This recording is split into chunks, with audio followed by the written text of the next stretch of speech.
ձեզ ինչու Նիկոլ Փաշինյանը որոշեց հենց հիմա բարձրացնել կենսաթոշակառուների թոշակը։ Սա ընտրակաշարք է, ուրիշ ոչինչ,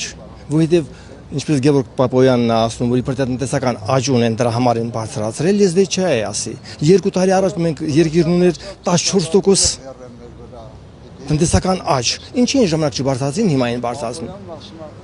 Ինչի։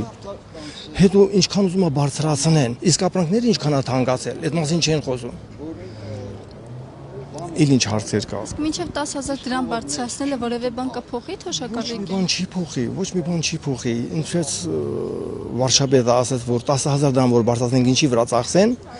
այսինքն ինչ է նշանակում, այսօր մեր թոշակառուն եւ ոչ թե մենակ թոշակառուն։ Մեր ժողովուրդը ուրեմն այնքան բարեկեցիկ կյանքով ապրում, այդ 10,000 դրամը ծախսելու տեղ չունի։ Ես երևի աշխարհում միակ մարդն եմ, որ ամբողջ կյանքում ոչ ծխել եմ, ոչ խմել եմ, ոչ կազինո եմ գնացել, ոչ թմրանյութ եմ օգտագործել ու ստանում եմ մյուսներին հավասար աշխատավարձ, կարելի ասել։ Ես 70 տարեկանում ես աշխատում եմ։